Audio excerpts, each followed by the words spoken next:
Malayalam big boss season 7 ലൈവിൽ ഇപ്പോൾ നടന്നുകൊണ്ടിരിക്കുന്നത് അങ്ങനെ സെൽഫ് മോട്ടിവേറ്റ് ചെയ്യാനുള്ള ഒരു അവസരമാണ് ബിഗ് ബോസ് കൊടുക്കുന്നത്.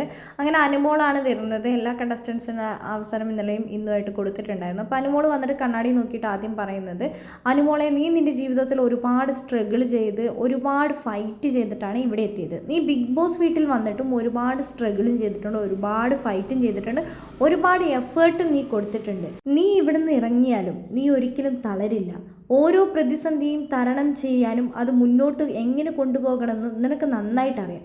നിന്നെ തോൽപ്പിക്കാൻ പലരും ശ്രമിച്ചുകൊണ്ടിരിക്കുന്നുണ്ട്, പക്ഷെ അവരുടെ മുമ്പിൽ തോറ്റു കൊടുക്കാൻ ഞാൻ ഒട്ടും തയ്യാറല്ല. ആരൊക്കെ എന്നെ തകർക്കാൻ നോക്കിക്കഴിഞ്ഞാലും ഞാൻ തോറ്റു കൊടുക്കുകയില്ല.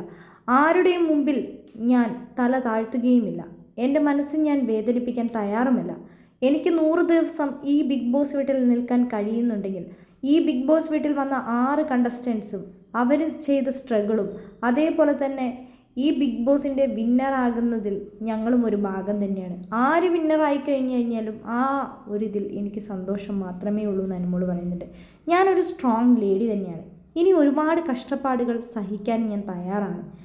എനിക്ക് എന്ത് പ്രശ്നം വന്നു കഴിഞ്ഞു കഴിഞ്ഞാലും ഞാൻ ആ പ്രശ്നത്തെ തരണം ചെയ്ത് മുന്നോട്ട് തന്നെ പോകും. അനുമോൾ, നീ സ്ട്രോങ് ആണ്, നിനക്ക് പിടിച്ചു നിൽക്കാൻ കഴിയും. ഇപ്പോൾ എനിക്ക് അഭിമാനം തോന്നുന്നു ബിഗ് ബോസ് എന്നെ ഓർത്തിട്ട്. അപ്പോൾ ബിഗ് ബോസ് തന്നെ പറയുന്നുണ്ട്, അതാണ് വേണ്ടത്. അനുമോളെ ഓർത്തിട്ടല്ലേ അഭിമാനം വേണ്ടത്. ബിഗ് ബോസ് പറയുന്നുണ്ട്, ഇനി അനുമോൾക്ക് ഒരു ആശംസ നൽകാൻ പറയുന്നുണ്ട്. അനുമോൾ, നിനക്ക് നല്ലത് വരട്ടെ. ദൈവം നിനക്ക് നല്ലത് മാത്രമേ തരുള്ളൂ, നിനക്ക് നല്ലത് മാത്രമേ വരികയുള്ളൂ. എനിക്ക് മാത്രമാണ് എന്നിൽ വിശ്വാസമുള്ളത്.